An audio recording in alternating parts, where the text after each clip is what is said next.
કહેવાય છે કે પ્રેમ આંધળો હોય છે અને આવા જ પ્રેમમાં આંધળા બનેલા એક પ્રેમીને આવ્યો છે ₹96,00,000 ગુમાવવાનો ભારો।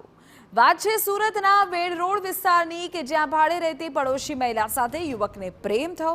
પ્રેમમાં પાગલ યુવકે મહિલા પર વિશ્વાસ મૂક્યો, પરંતુ લૂંટેરી પ્રેમિકાએ કર્યો વિશ્વાસઘાત। યુવક પાસે ઘરમાં મકાન વેચાણના ₹96.44 લાખ પડ્યા હતા।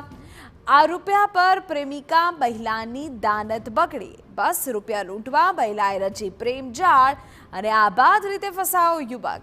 પ્રેમિકાએ પડોશી યુવકના દિલ સાથે ₹96,00,000 પણ લૂંટી લીધા। પ્રેમી યુવકને જ્યારે રૂપિયા ચોરી થયાની જાણ થઈ ત્યારે બહુ મોડું થઈ ચૂક્યું હતું। લૂંટેરી પ્રેમિકા પોતાના અન્ય પ્રેમી સાથે રૂપિયા લઈને ફરાર પણ થઈ ગઈ। ઘટનાની જાણ થતાં ચોકબજાર પોલીસે ફરિયાદ નોંધી અને તપાસ શરૂ કરી છે। તપાસ દરમિયાન રૂપિયાના થેલા લઈને જતો એક શખ્સ સીસીટીવીમાં દેખાય છે। અમે આપને દ્રશ્યો પણ બતાવી દઈએ અને સાથે સાથે આપ આ લૂંટેરી પ્રેમિકાનો ફોટો પણ જોઈ શકો છો।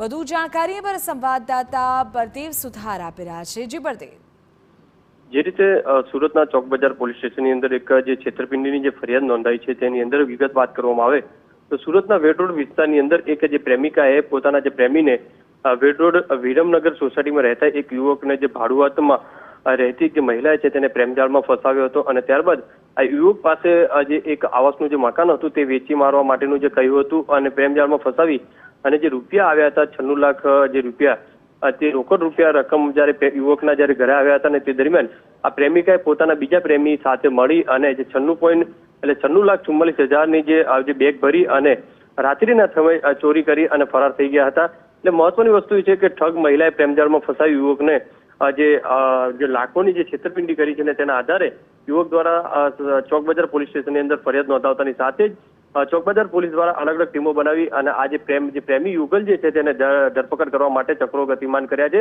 મહત્વની વસ્તુ એ છે તેનો જે બીજો પ્રેમી જે છે તેને સાથે જે સાથ સહકાર આપતો હતો તે પ્રેમી સીસીટીવીમાં દેખાય છે કે રાત્રિના સમયે ઘરની અંદરથી રૂપિયા ભરેલી જે બેગ છે તે લઈને જતા નજરે પડી રહી છે। જી બિલકુલ બળદેવ, આભાર જાણકારી બદલ। તો હવે પોલીસ ફરિયાદ તો નોંધાય છે, જોવાનું રહેશે કે આ પ્રેમી યુગલ ક્યારે સકંજામાં આવે છે।